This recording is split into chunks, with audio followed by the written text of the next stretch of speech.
c'est quoi l'histoire, c'est quoi la nouvelle histoire que Logan a racontée, puis comment on se place dans un marché qui a évolué. Parce que voilà 10 ans, on était jeunes, cool et fringants.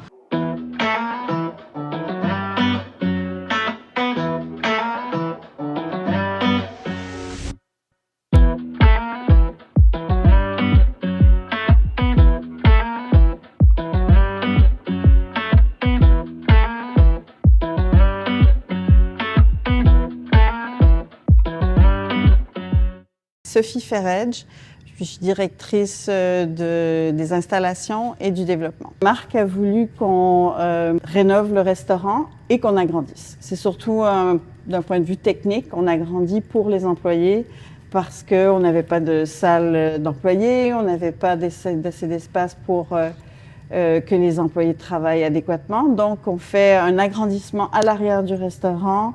On va donc... on est présentement, on fait 2 étages. Il y a eu beaucoup de surprises aussi pour l'excavation. C'est quand même quelque chose qu'on entreprend rarement en restauration, en fait, de construire des étages, des agrandissements comme ça. Après 10 ans de service, ce que j'ai de besoin pour mon restaurant. Et pour moi, le décor, la beauté du restaurant, ça a certainement sa place, encore plus aujourd'hui. Mais pour moi, que le restaurant soit fonctionnel et c'est assurément parce que je suis au fourneau et je suis en service. Donc pour moi, ce volet-là est plus important parce que si les employés sont à l'aise de travailler dans une organisation qui fonctionne bien, le client gagne à tous les coups parce que c'est fluide, parce que c'est fonctionnel, puis parce que les employés sont contents et fiers de faire ce qu'ils font.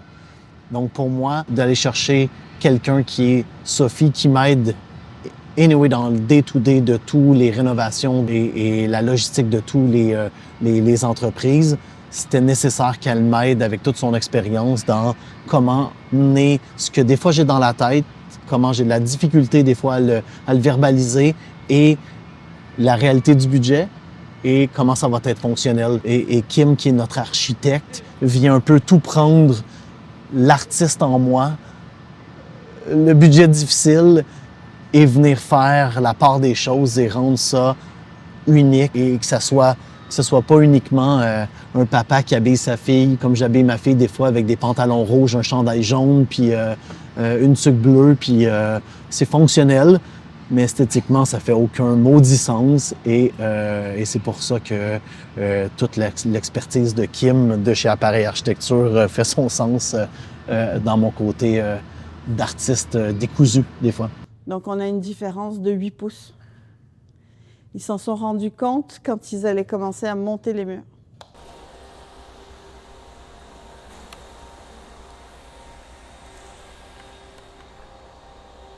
C'était ce mur-là qui était 8 pouces trop vers l'intérieur. Donc il a fallu qu'ils excavent, qu'ils sortent toute la terre ici.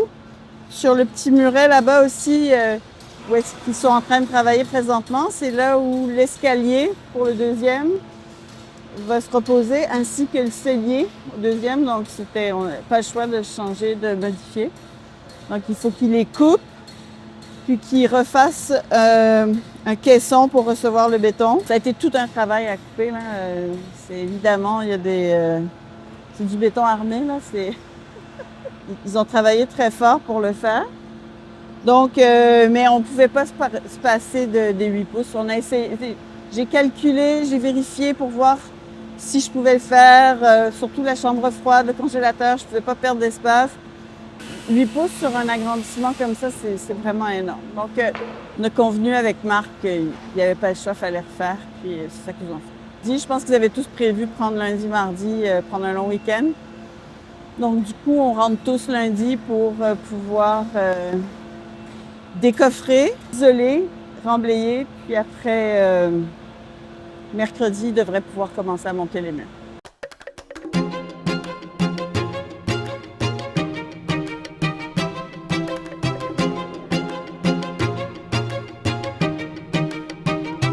Il n'y a jamais de bon moment de fermer un restaurant, il n'y a jamais de bon moment de pouvoir le faire. Le Hogan a toujours été un projet d'automne, d'hiver. 24 a été une mauvaise année pour notre entreprise. L'économie n'était pas là pour nous. On avait beaucoup de restructuration à faire. Je me disais que 2025 allait être une année magnifique au niveau de l'économie.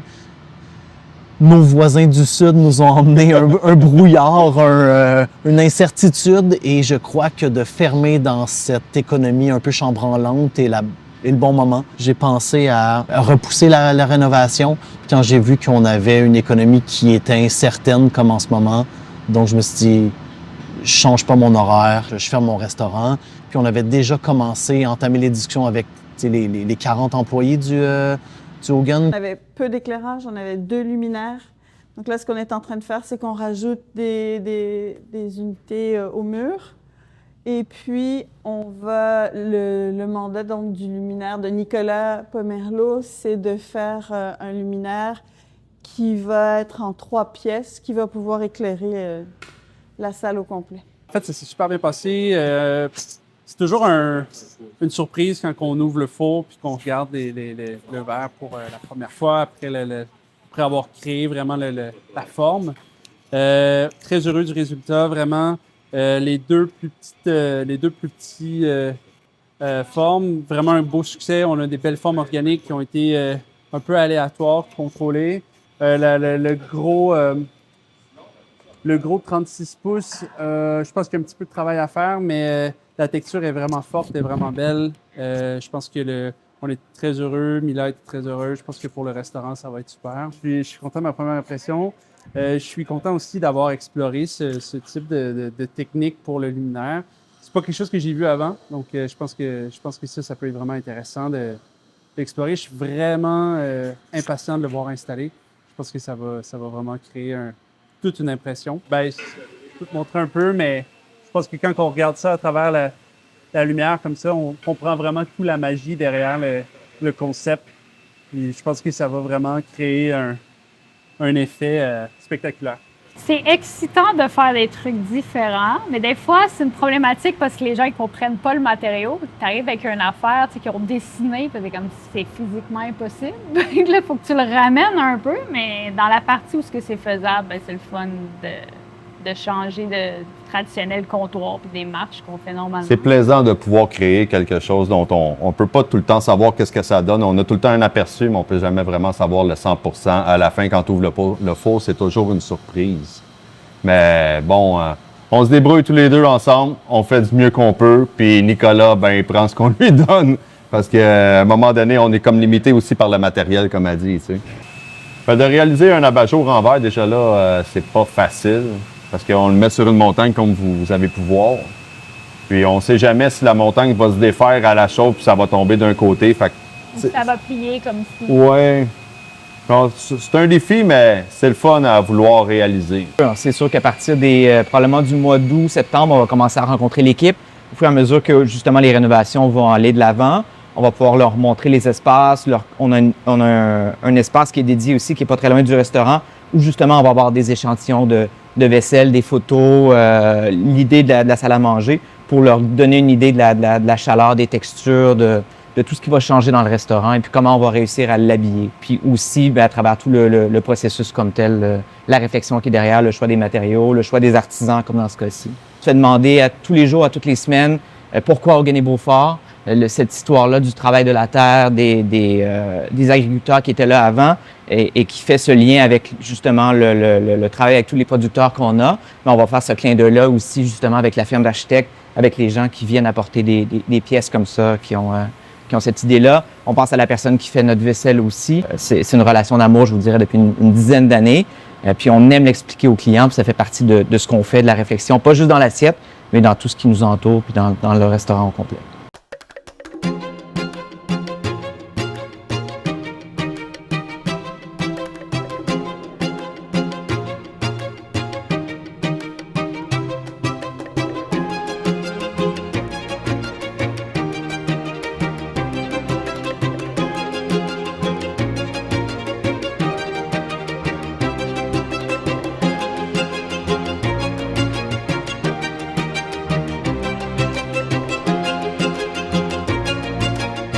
Le budget de construction, c'est 1,5 million, mais le tenir fermé avec tous les employés, les assurances collectives et tout, les frais fixes, les frais d'administration, parce que je peux pas demander à mon comptable de ne pas avoir son salaire qui est en théorie payé par le Hogan. Tu sais, je veux dire, dans le fond, le Hogan, à tous les jours, lorsqu'on fait de l'argent, ça paye, vu que j'ai 4 entreprises, le quart de mon comptable, le quart de mes médias sociaux. Mais là, d'absorber le quart, c'est 35 000 par mois. Le budget réel du projet, c'est 1,7. Parce que j'ai 200 000 de frais fixes, puis j'ai 1,5 million. Ça, c'est sans compter toutes les surprises qu'on va avoir. Ma toute dernière situation, c'est au 2e étage, derrière, oui, à l'agrandissement. Ils ont déjà monté le plancher du 2e, et là, ils ont monté les murs extérieurs. Et là, ils étaient en train de vouloir compléter la surface pour le toit. Puis donc, on a une colonne qui vient au centre, ici. Donc, la colonne est ici. Au 2e étage, elle est aussi là. Puis, j'ai un conflit avec de l'électricité. J'ai des grands câbles d'électricité qui rentrent par là. Puis, ça a été le branle-bas de combat. On a à peu près, je te dirais qu'on a réussi à le faire avec 3 % de marge avec le Anet. Donc, ils m'ont demandé s'ils pouvaient redescendre le plafond à cet endroit-là où je perdrais à ce moment-là 24 pouces. Et donc, j'allais avoir 6 pieds de hauteur là. On a des partenaires incroyables qui nous aident. Puis à tous les jours, on trouve des solutions, puis on récupère les matériaux de construction. Sophie, que vous avez vu vite avec le casque blanc, qui travaille pour moi dans le groupe depuis longtemps, avec qui je travaille sur ça, elle est là à tous les jours pour s'assurer que c'est la gestionnaire du chantier, mais c'est la gestionnaire de tous mes bâtiments dans le groupe, et de s'assurer que tout fonctionne puis qu'on aille dans la bonne direction. C'est elle qui est sur le chantier à tous les matins, toutes les journées, à essayer de trouver avec les entrepreneurs des solutions à ce que les coûts ne dépassent pas. Exactement. Et je dis, c'est pas possible puisque... j'ai dit, c'est pas que c'est pas possible, c'est pas souhaitable pour moi puisque c'est un espace de rangement. Chaque pouce est réfléchi. Donc, en fait, la meilleure technique, c'est de dire, c'est pas la solution qu'on cherche. Puis là, ils se sont mis à réfléchir. Si j'avais dit oui, évidemment, ils l'auraient fait. Mais ça aurait été fini, puis ça aurait été correct. Tu sais, on aurait vécu avec. Mais puis là, tout d'un coup, ils se sont mis à 3 à prendre des bouts de bois, puis à réfléchir, puis tout ça. Puis finalement, ils ont dit, on va faire venir l'ingénieur en structure, côté gens qui sont à côté. Et puis, effectivement, on lui a fait des propositions, puis on est là-dedans. Ils sont en train de chercher une solution pour que je perde pas 24 pouces de rangement sur ce mur-là. Ils auraient fait un check pour que je ne le perde pas à la grandeur. Mais pour l'instant, c'est ça. Ça prend la vie d'un professeur. Ils ne peuvent pas s'improviser. L'autre solution, la première, ça, ils pouvaient le faire, puisque c'était pas grave. On respectait les plans initiaux avec une solution acceptable, mais sauf que moi, je perds de l'espace. Donc, on est là-dedans présentement pour essayer de trouver... C'était un problème parce que ton électricité là... Elle passe à l'endroit où il y aurait, oui, exactement. Ça, c'est oui, mais puis ça, personne ne l'avait flagué. Et puis, déplacer un système électrique... Ça me prendrait un ingénieur électrique, il faudrait qu'il vienne. Ça prendrait structure électrique, les électriciens, puis je veux dire, c'est ça. C'est pas des coûts. On est évidemment à l'étape du chantier où est-ce que je veux pas rajouter. Ouais, c'est ça. Parce qu'on n'a pas les moyens. On n'a pas les moyens. Puis ce projet, comme j'en ai parlé à tous les gens qui ont travaillé, on aurait pu injecter le double de budget. Puis on sera encore avec des problématiques. Il y a toujours des problématiques à de la construction. Mais à un moment donné, il faut respecter le budget parce que le budget, c'est ce qui rend une entreprise rentable et c'est ce qui rend une entreprise viable. Et moi, je ne peux pas aller plus loin que ce que j'ai déjà. J'ai déjà étiré mon budget le plus loin possible vis-à-vis mon rêve, vis-à-vis ce que je veux faire pour ça. Et comme j'ai dit aux entrepreneurs, si vous embarquez dans le projet, on embarque avec un budget, le budget est fixe, on va trouver des solutions pour que ça fonctionne. Puis on est conscient qu'on va avoir à prendre des décisions difficiles. Mais si vous embarquez avec moi dans le projet, c'est pas pour me charger des extras parce que vous voyez qu'il manque une vis à gauche, à droite. Sinon, j'embarque pas. Et j'ai des partenaires incroyables pour ça. Mon nom, c'est Jonathan Patton. Je suis partenaire avec Chris Swansea chez Atelier Assembly. Nous sommes des ébénistes pour le projet Hoogland et Beaufort. Oui, exactement. Nous sommes en train de faire des panneaux murales qui vont couvrir les 3 murs ici. On a fait un peu de revêtement à l'intérieur du salle de bain tout à l'heure. Alors oui, on coupe les panneaux sur site juste pour être certain que tout soit la bonne dimension, puis notre layout est bon pour marcher avec les luminaires qui sont déjà placés. On l'appelle le pont, mais il va y avoir un meuble qui va entre les 2 photos là, qui sera suspendu. Nous avons quelques autres petits meubles qui roulent, puis il y aura une autre grande meuble mise en place juste dans le coin ici, qui sera la hauteur du mur là-bas. Alors, tout ça, ça sera une meuble aussi. Alors, les matériaux, on utilise des panneaux, mais comme tu peux voir ici, on met un edge en bois solide sur tous les panneaux. Juste pour être certain, tu peux le voir juste là, pour être certain que si c'est jamais tapé, s'il y a de quoi qui se passe, c'est du bois solide qui est frappé et pas un morceau de particules ou quelque chose comme ça, parce que ça abîme facilement.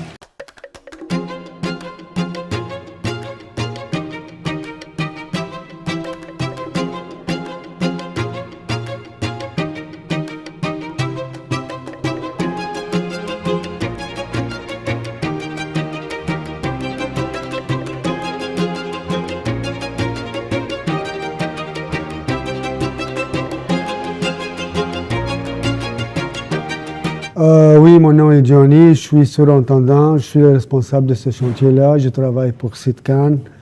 Nous sommes un entrepreneur général. Moi, je suis le point de relation entre les clients et les sous-traitants. Le gros défi, c'est la synchronisation entre les sous-traitants. Donc c'est toi qui fais cette synchronisation? Heureusement, oui, c'est moi. Parce que les sous-traitants, tu as l'électricien, tu as les plombiers. Puis le système intérieur, le gars de finition, l'ébénisterie, le couvre-plancher, tout ça.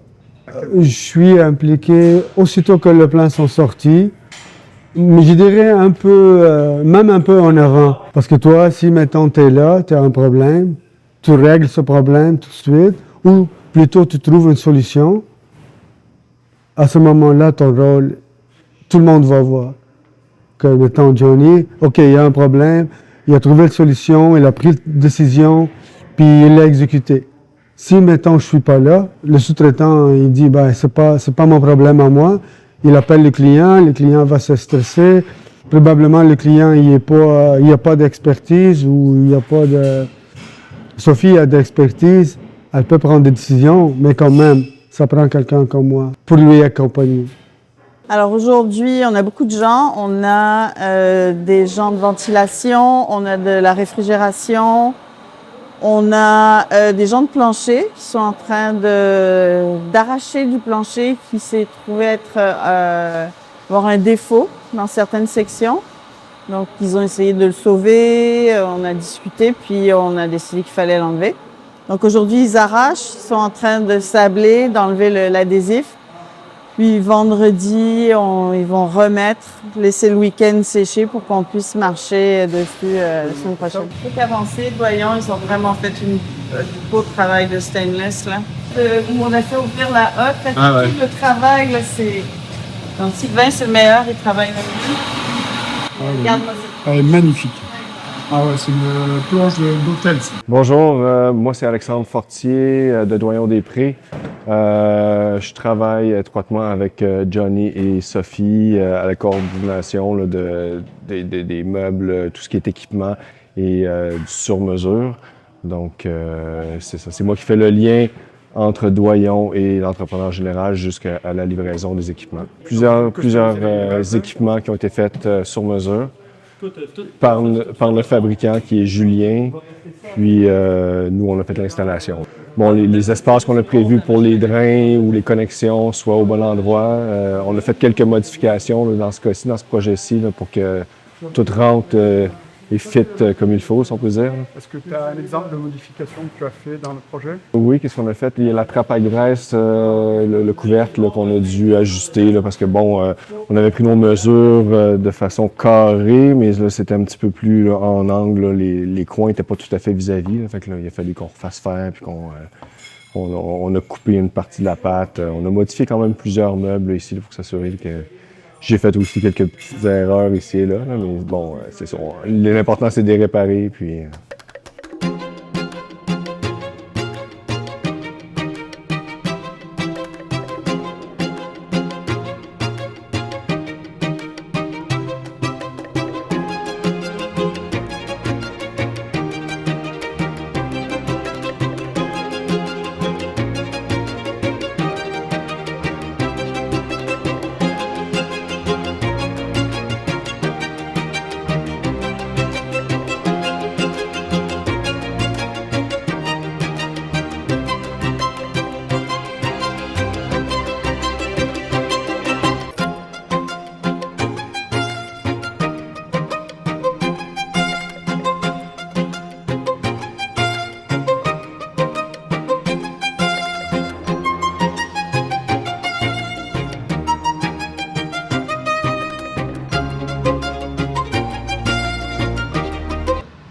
Ces travaux-là, c'est ta crise de la quarantaine.